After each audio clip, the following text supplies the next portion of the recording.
Hey guys, I am doing a different video today. Typically I would have this on like the collab video of some kind, but I cannot wait until I get more news stuff to address this topic because there is there's a lot of stuff that I have to say about this because we have been on the topic of Premier Access for a while.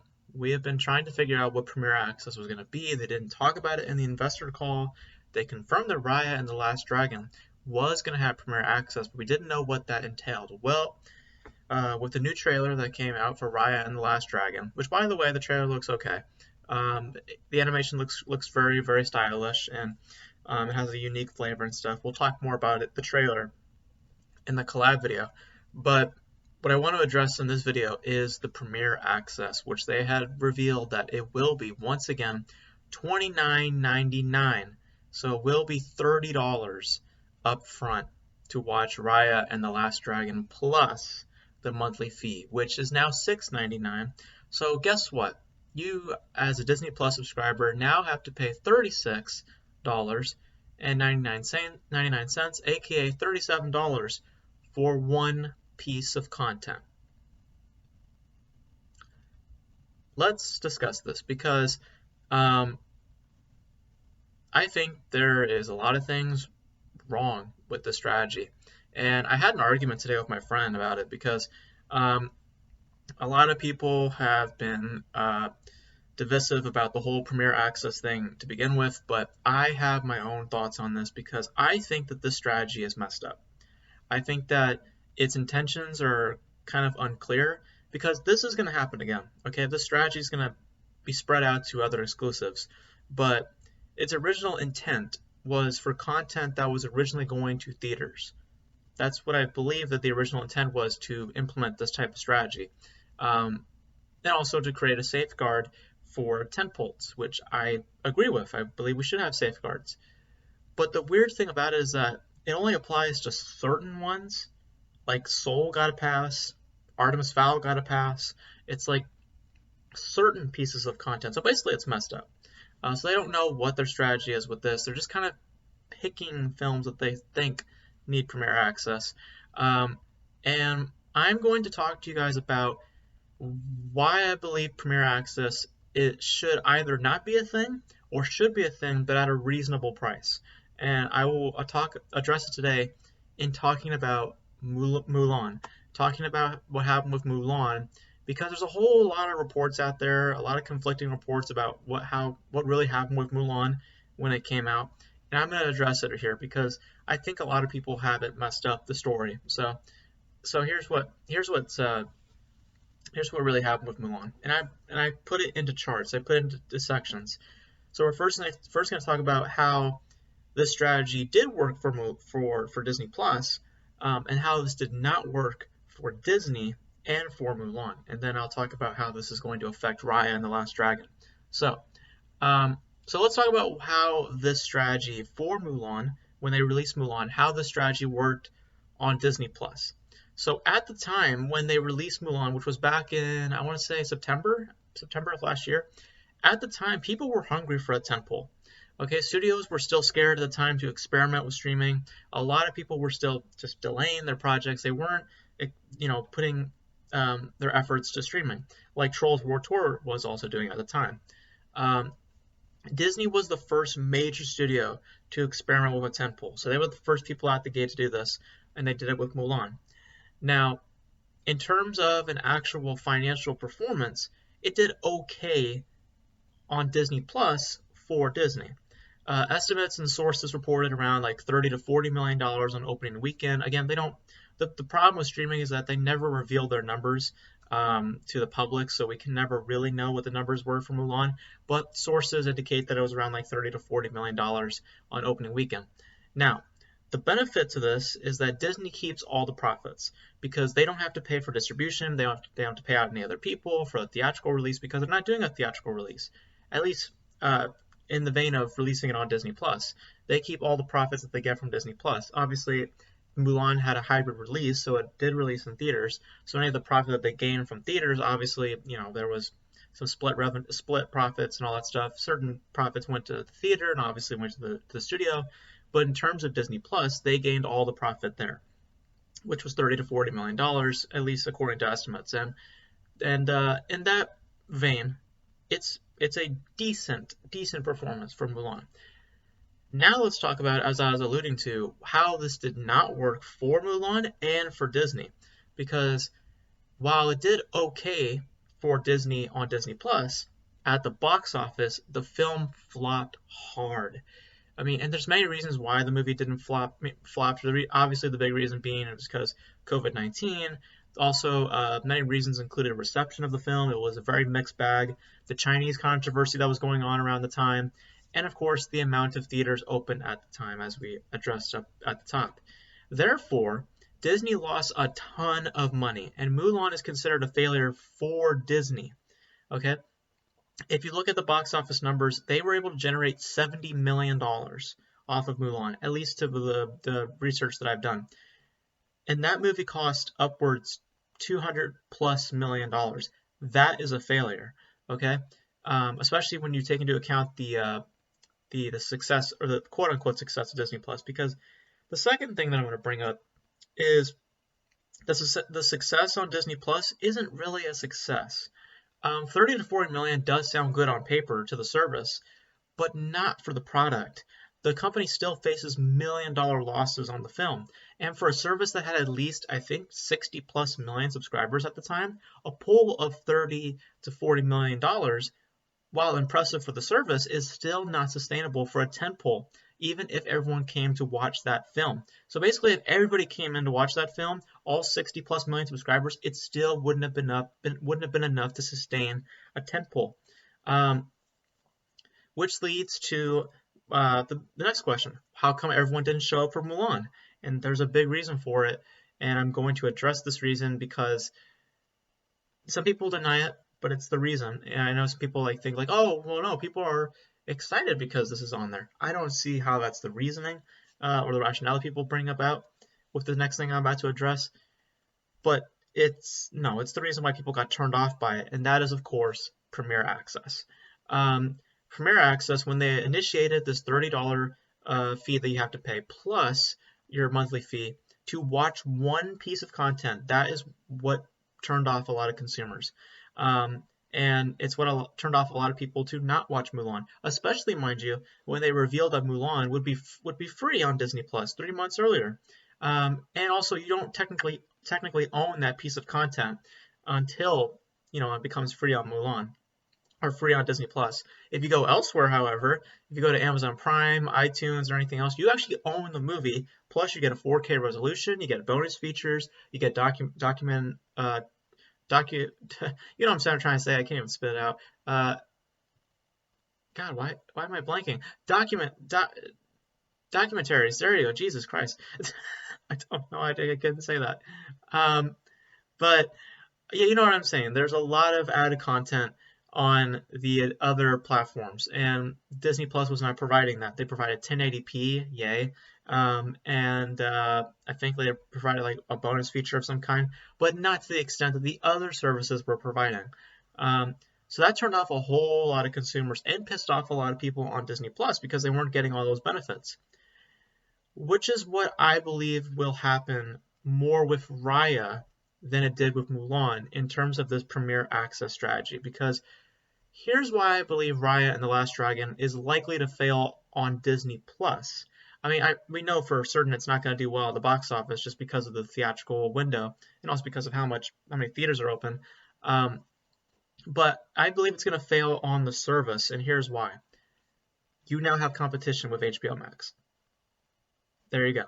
That's the reason, because you're releasing Raya, the Last Dragon, at a time where everyone is invested into streaming and have been consuming for a while at a certain price. They released Mulan at a time where people were hungry for a new release. So now you have competition in HBO Max, who by all accounts have the benefits against Raya's strategy. If Soul can be released for free and be the highest streamed piece of content, mind you, on December, it still lost money, don't get it confused, but that's still encouraging, and I almost guarantee that it made more than Mulan did on Disney Plus. Why should Raya be a premium at this point then? Because look at how HBO Max is a better deal. On HBO Max, you have to pay $14.99 per month, um, and you get the entire 2021 slate. So all the films that they have from Warner Bros. That are coming out in 2021. They're all going to go through this HBO Max hybrid release schedule um, for no extra cost. So once you pay the $14.99, you get to watch all these other pieces of content. So basically, you only have to pay $15 for all that content. Now let's talk about Disney Plus's strategy with this Premier Access, which again, as we established, we don't really know how the strategy really works out in the first place because they're kind of very particular on which films they choose to initiate the strategy. But in talking about that strategy, Disney Plus, while they do have a very, very lower monthly rate, fee rate with $6.99 per month, you also have to pay for Premier Access, which is an additional $30 for exclusive content. So that means you have to pay $36.99 for that one piece of content, or per each new content that has Premier Access on it. Which one sounds like the better deal? Do you want to pay $15 for the whole entire slate of the whole year that Warner Bros. Is providing, or do you want to pay $37 per each content that Disney releases on Disney Plus? Which one sounds better? I'm going to go with HBO Max. Now, let's keep in mind here, both strategies are damaging, and they're destructive for tentpoles. They cannot work for tentpoles. I've repeated it time and time again. But at this point, it's about which is less destructive. That's the point. It's about which one is least destructive at this point. And for consumer appeal, HBO Max has all the benefits right now. If you know already that you'll be able to see Raya on Disney Plus 3 months later for free, why pay the premium? With that money, you can go to HBO Max and get new content for no extra cost. So I think that right now this whole strategy that Disney Plus is trying to do of Raya and the Last Dragon, it's not going to go well. And I think that people are more alert to it now because of the strategy that they tried to do with Mulan. They're trying to do it again here with Raya and the Last Dragon. And we saw how Mulan played out. Even though they made some money off of it from Disney Plus alone, because they didn't have to pay any other distributors. They got 30 to 40 million and kept all the profits. They still lost a shit ton of money at the box office for the film. And I don't think that this strategy works, guys. Now, here's what I say. I still say that you do need Premier Access. I still say that. I just don't like the way the strategy is being handled. I think that if you're going to do Premier Access, I would say make it feel more like an add-on versus a payment. You know, like say if you add on Mulan, all you have to do is pay an additional $5 or something. You know, just make it feel like an add-on. Don't make it feel like to the consumer that they have to pay a big payment for them to watch this one piece of content. That's not appealing to the consumer.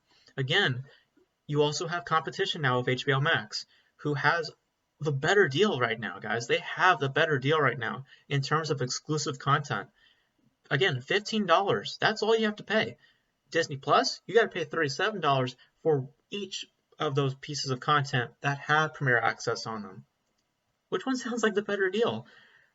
I think that if they're going to have Premier Access, they got to lower that price down. They got to lower that price down. They got to market it better as well. And they have to have all of the benefits to Disney Plus. Don't go to other platforms and market a 4K resolution and bonus features and documentaries. Jesus, I can't say that word today. And don't market all that stuff over there and then not give it over here to the Disney Plus subscribers. That is deceiving. That is wrong to your customers. And I am worried that Raya and the Last Dragon is following in that same path. The only difference now is that I don't think that Raya and the Last Dragon is going to make $30 to $40 million for Disney on Disney Plus. I don't think that's going to happen. I think that this movie is probably going to make it a little bit less because of the fact that now that people have gone through Mulan and they have seen the really the botched strategy that they try to do with Mulan, and now seeing that they have to pay that same fee again, I think that a lot more consumers are going to get turned off by that. Um, so I say you either lower the price or don't have it there at all, because um, if Soul could, again, look at Soul. Soul, I guarantee you made more money than Mulan. I almost guarantee you that Soul made more money than Mulan, because Soul, just based on viewership alone, it, like, again, just to reiterate, Soul was the highest streamed piece of content of December of 2020.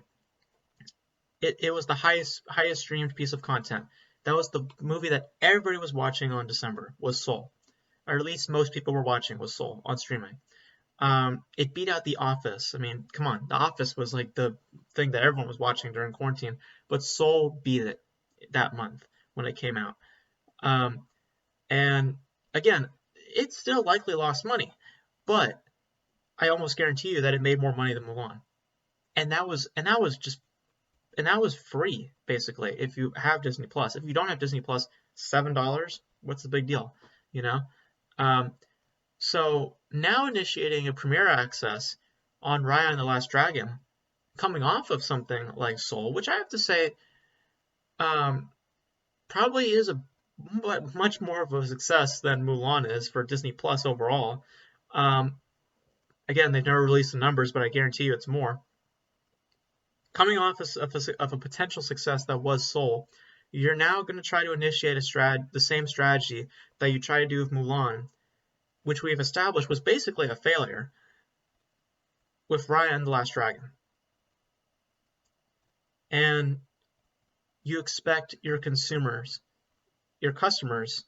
to pay $37 for that one piece of content. I don't think it's going to happen. I don't think a lot of people are going to come to this, and I don't want to hear that it's economically satisfying or whatever. It's not. It's not consumer friendly either. I know some people, like my friend, kind of addressed that. He's like, it's consumer friendly. Bullshit. It's not consumer friendly.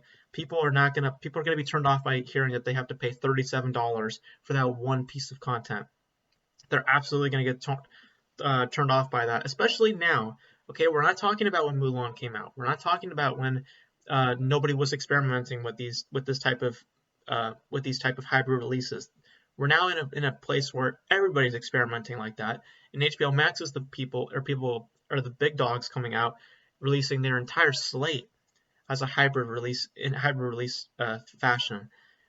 Disney Plus is being selective with their content, which I think is the better move, but at what cost? $37 per piece of content that has it? No, thank you. HBO Max, however, $15 for all that content? Yes, please. It's a lot more appealable. Okay, lowering your price is a lot more appealable. Yes, it is risky, and there are consequences if it doesn't work, but it is appealing. It is a lot more appealing than paying huge prices, triple the price, mind you, of a average movie ticket, and double the price of like a premium theater. That's how much Disney Plus is demanding you to pay for that one piece of content. That one piece of content. And I listen. I'm not for any of these strategies. I would have preferred to, because you know that Disney is just when Mulan hit, they were thinking, "Damn, we should have just delayed that movie." You know, they really probably felt guilty of doing it. So I'm curious to why they think Raya and the Last Dragon will do them any favors. Because I do believe Raya and the Last Dragon is a like over $100 million project, if I'm not mistaken. It's Pixar, so I have to assume that it's around that budget range. So plus all the marketing and all the stuff that they're gonna have to do. I I just don't think people are going to tune in for Raya and the Last Dragon. I just don't think so. I think that there definitely will be people that will show up. Obviously, like families and stuff will appear, but I don't know if they're going to be able to obtain a $30 to $40 million I don't know, guys. That I mean, they might, but because their subscriber base has grown since then, it's no longer 60 plus subscribers. It's now like I think like, at this point like 100 million. Let me just check real quick. Disney Plus subscriber count. I just want to see how many subscribers they have at this point. They have yeah, they're basically like almost near 100 million. So yeah, they're about around 90 million or so. Um, so yeah, they've gone up since Mulan. So perhaps they might be able to generate that amount, but I'm a little afraid that with the failure that was Mulan and people being aware of that Premier Access strategy, and as I said, um, about almost 20 million of those subscribers not even showing up to play when Mulan, hit. I'm afraid that that number is going to increase. People not showing up because of the self awareness now of how much you're paying, you know, and also with competition now with HBO Max, which again I think they have all the benefits right now. I think they have all the benefits, and also I've seen reactions online to this already. People are not digging this. A lot of people are already saying, I might just go to HBO Max. Like, you already have people already resentful towards this idea. So, I, and keep in mind, guys, that price tag, $29.99, that is for all exclusive content. So, it's not like it's like they just generated a number. No, this is the number that they're going to use for all the content that they want to use Premier Access on. And I think it's going to really hurt them in the long run. And I think Raya and the Last Dragon is going to suffer because of it.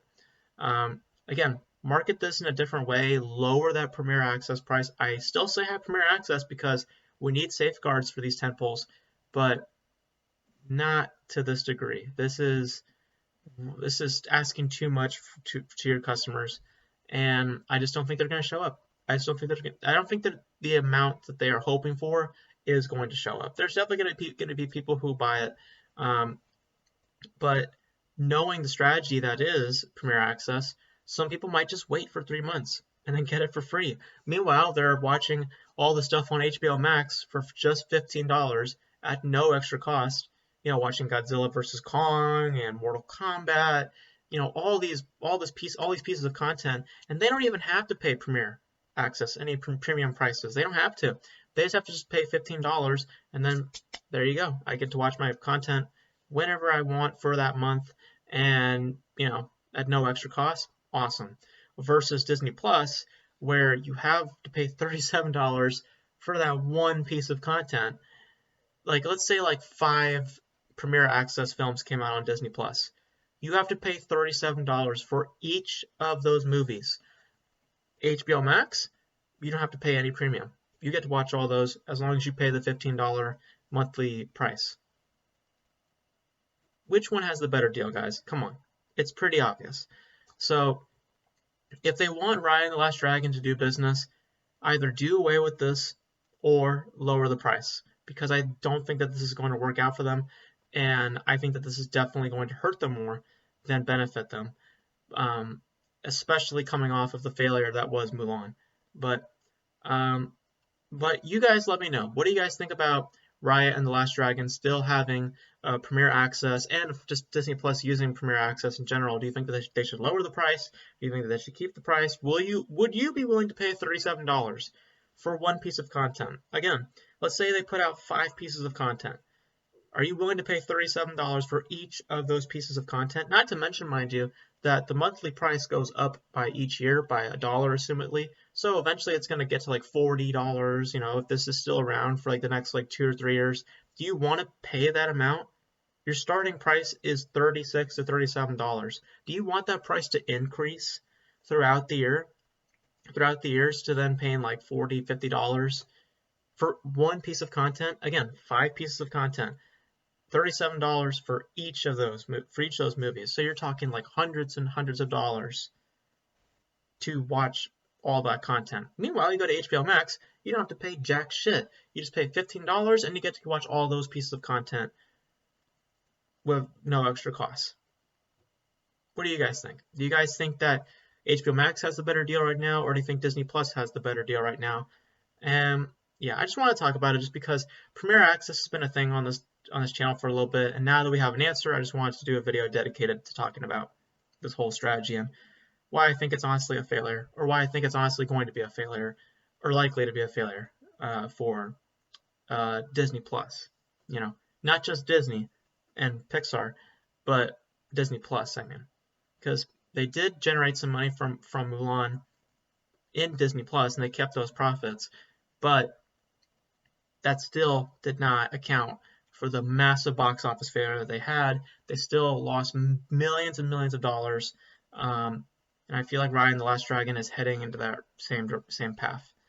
But we'll see what happens. You guys let me know your thoughts on this, and yeah, so that's it. Speaking of HBO Max, my next video will more than likely be my review of The Little Things, so make sure you guys tune in for that review. If anything else pops up, obviously I will do it in my collab video. I just want to do a video on this just because I just had a lot to talk about on this topic. But yeah, that's pretty much it for this video, you guys. Let me know your thoughts on Raya and the Last Dragon and the Premier Access being put up. And until then, stay safe, stay protected, just keep social distance, and I'll catch you guys in the next video. Bye.